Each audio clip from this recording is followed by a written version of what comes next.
Hello friends, welcome to KRC notes. दोस्तों, आज हम संधि के बारे में जानेंगे और उसे कैसे आसानी से पहचानेंगे, ये सरल ट्रिक के माध्यम से समझेंगे। वैसे जितने लोग ये वीडियो देख रहे हैं सब ने संधि को सैकड़ों बार पढ़ा होगा, समझा होगा, लेकिन फिर भी अधिक नियम होने के कारण भूल जाती होगी। लेकिन आज ये ट्रिक देखने के बाद संधि को पहचानना बहुत ही सरल हो जाएगा, जो कभी भूलेगी नहीं। तो चलिए शुरू करते हैं संधि। तो सबसे पहले हम संधि के बारे में जानेंगे। संधि क्या है, इस परिभाषा देखते हैं। दो वर्णों के मेल से उत्पन्न होने वाले विकार या रूप परिवर्तन को संधि कहते हैं। दो वर्ण जब मिलेंगे, कोई भी दो वर्ण जब मिलेंगे इस प्रकार से कि उसका कोई अपना एक अर्थ होगा, तो उसे संधि कहेंगे। उन मिले हुए शब्दों को मूल रूप में पृथक करके दर्शाना संधि विच्छेद कहलाता है। जैसे यहाँ पे दो वर्ण मिल रहे हैं, तो मिलने से जो रूप परिवर्तन हुआ उसे संधि कहेंगे। और मिले हुए शब्द को अलग अलग करना यानी पृथक करना संधि विच्छेद कहलाता है। जैसे यहाँ पे एग्जाम्पल में पुस्तक धन आलय, एक वर्ण पुस्तक है, दूसरा है आलय, दोनों को जब मिलाएंगे तो ये हो गया पुस्तकालय, यानी यहाँ पे संधि हो रही है। परीक्षार्थी, इसका संधि विच्छेद करेंगे परीक्षा धन अर्थी, ये हो गई है संधि। अब देखते हैं संधि के भेद। संधि के कुल 3 भेद होते हैं, यानी संधि कुल 3 प्रकार की होती है: स्वर संधि, व्यंजन संधि और विसर्ग संधि। स्वर संधि, जब दो स्वरों के मिलने से विकार उत्पन्न होता है तब उसे स्वर संधि कहते हैं। यानी जब दो स्वर मिलेंगे, जैसे यहाँ पे महाधन आत्मा, आ महा, आ की मात्रा है, आत्मा आ की मात्रा, यानी दोनों स्वर मिल रहे हैं। तो दोनों स्वर जब मिलेंगे तो उससे जो रूप परिवर्तन होगा उसे स्वर संधि कहेंगे। जैसे महाधन आत्मा, महात्मा, शिवधन आलय, शिव उ आ मिल रहा है शिवालय। ठीक। और मेन बात यह है कि संधि प्रथम शब्द के अंतिम वर्ण तथा द्वितीय शब्द के पहले वर्ण में होती है।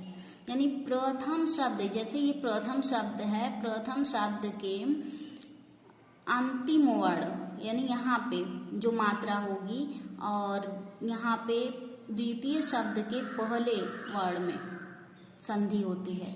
यानी संधि जो होती है वर्ण के पहले वर्ण के आखिरी यानी अंतिम वर्ण में और दूसरे शब्द के पहले वर्ण में होती है। संधि पहले शब्द के आखिरी वर्ण में और दूसरे शब्द के पहले वर्ण में होती है। ठीक। अब स्वर संधि के भेद को देखेंगे। तो स्वर संधि के 5 भेद होते हैं: दीर्घ संधि यानी दीर्घ स्वर संधि, गुण स्वर संधि, वृद्धि स्वर संधि, यड़ स्वर संधि, अयादि स्वर संधि, यानी दीर्घ संधि, गुण संधि। तो सबसे पहले अब हम इन 5 को समझेंगे और वो भी ट्रिक के माध्यम से समझेंगे, तो जिसे आप देखते ही बस पहचान जाएंगे। वैसे कॉम्पिटिटिव एग्जाम्स में ऑब्जेक्टिव क्वेश्चन आते हैं, सिर्फ पहचानना ही रहता है, पहचान करके टिक करना होता है, उसमें डेफिनेशन नहीं लिखनी होती है और न ही नियम लिखना होता है। तो चलिए अब देखते हैं ट्रिक के।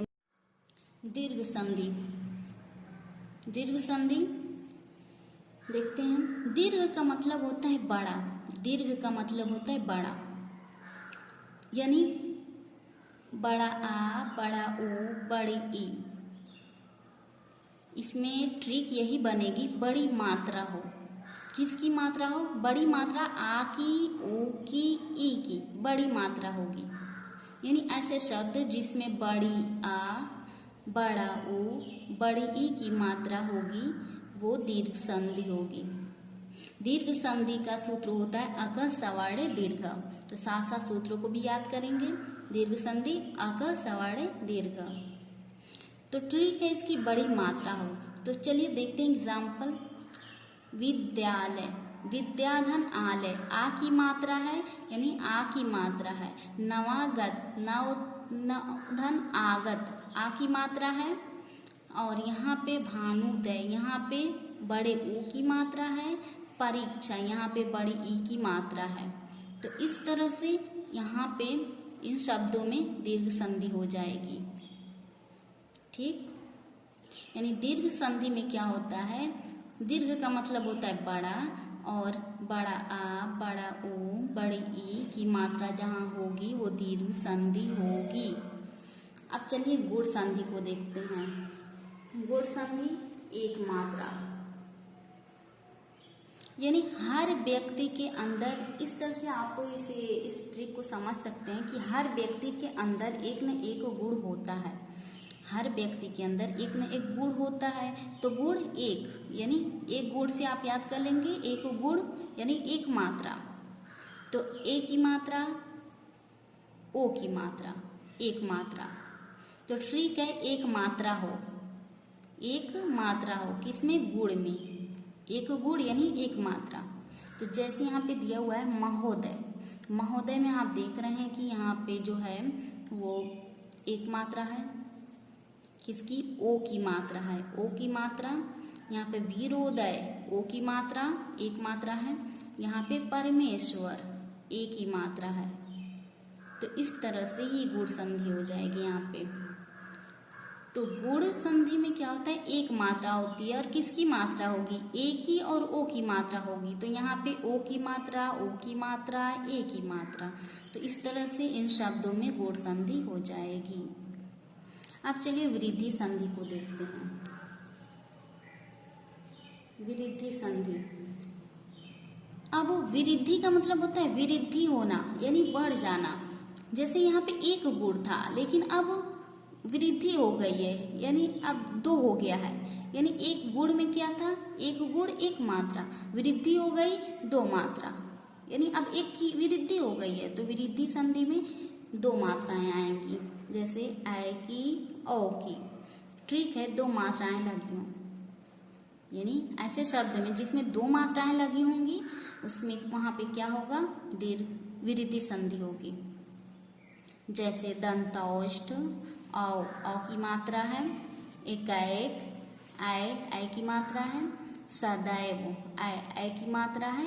वनौषधि, तो औ की मात्रा है यहाँ पे। इस तरह से यहाँ पे वृद्धि संधि हो जाएगी। यहाँ पे गुण संधि का साथ साथ ये भी याद करते रहेंगे सूत्र। दीर्घ संधि का था अक सवाड़े दीर्घ, गुण संधि का था आद गुण, वृद्धि संधि का था वृद्धि रेची, वृद्धि संधि का वृद्धि रेची। अब चलते हैं यड़ संधि पे। इको यड़च, इसका सूत्र है इको यड़च। यड़ संधि, जिस शब्द में य व र के पहले आधा वर्ण आए, यानी यड़ संधि में क्या होता है? यड़, य व र, य व र के पहले अगर कोई आधा वर्ण आएगा तो वहां पे यड़ संधि होगी। जैसे यहाँ पे द्रव्यार्पण, य के पहले आधा व आ रहा है। इत्यादि, य के पहले आधा त आ रहा है। प्रत्येक, य के पहले आधा त आ रहा है। स्वागत, व के पहले आधा छोटा स आ रहा है। तो इस तरह से यहाँ पे य व र के पहले अगर आधा वर्ण आएगा तो वहां व्यंजन संधि। देखते हैं इसकी परिभाषा। व्यंजन के साथ व्यंजन या स्वर के योग को व्यंजन संधि कहते हैं। व्यंजन के साथ व्यंजन के योग को, या फिर व्यंजन के साथ स्वर के योग को व्यंजन संधि कहेंगे। जैसे यहाँ पे सत धन जन, यहाँ पे दो शब्द है तो पहले शब्द का आखिरी वर्ण देखेंगे यानी इसमें संधि होगी और दूसरे शब्द के पहले वर्ण में, इसी में संधियां मिलती हैं। तो यहाँ पे सत धन जन सज्जन हो जाएगा। दिक धन अंबर दिगंबर, तो यहाँ पे व्यंजन संधि हो जाएगी। यानी जो ये व्यंजन है क चौट त प वर्ग के 25 जो हैं यही तो हमारे व्यंजन है। तो ये जहाँ भी आएगी मतलब जैसे यहाँ पे या तो व्यंजन व्यंजन मिलेगा या व्यंजन स्वर मिलेगा, तो वहाँ पे व्यंजन संधि होगी। इसकी ट्रिक भी यही है कि व्यंजन। तो यहाँ पे कुछ एग्जाम्पल से देख लेते हैं। दिक धन अंबर दिगंबर। अब इसमें इस में रूल होता है कि क का गो हो जाता है, तो का जो हो जाता है, म का मतलब इस तरह से प का बो हो जाता है। तो इसके लिए थोड़ा सा नियम को पढ़ना भी ज़रूरी है। तो हम यही कहेंगे कि साथ साथ नियम को भी पढ़िए और ये ट्रिक भी जानिए। तो यहाँ पे दिग्धन अंबर दिगंबर, वाक धन ईश वागीश, सत धन जन सज्जन, जगत धन ईश जगदीश, जगत धन नाथ जगन्नाथ, उत धन घाटन उद्घाटन। यहाँ पे त का द हो जा रहा है। सम धन आचार समाचार। तो यहाँ पे क्या है, यहाँ पे व्यंजन है, यहाँ पे स्वर है, यहाँ पे व्यंजन स्वर मिल रहा है, यहाँ पे व्यंजन स्वर मिल रहा है, यहाँ पे व्यंजन व्यंजन मिल रहा है। यहाँ पे मतलब यहाँ पे कहा गया कि व्यंजन के साथ व्यंजन मिलेगा या फिर व्यंजन के साथ स्वर मिलेगा, तो ऐसी संधियां जो होंगी वो व्यंजन संधि होंगी। तो बस इसमें पहचानना था, आराम से पहचाना जा सकता है। अब विसर्ग संधि देखते हैं। विसर्ग संधि, विसर्ग संधि की परिभाषा है, विसर्ग के साथ स्वर अथवा व्यंजन के योग से उत्पन्न होने वाले विकार को विसर्ग संधि कहते हैं। विसर्ग के साथ स्वर अथवा व्यंजन, अब विसर्ग के साथ स्वर भी मिल सकता है या फिर व्यंजन, किसी का भी योग हो सकता है। जैसे यहाँ पे दूधन आशा दुराशा, यहाँ पे विसर्ग दिख रहा है और यहाँ पे स्वर है। तो यहाँ पे जो ये बना, जो संधि बनी, ये कौन सी संधि होगी, ये विसर्ग संधि होगी।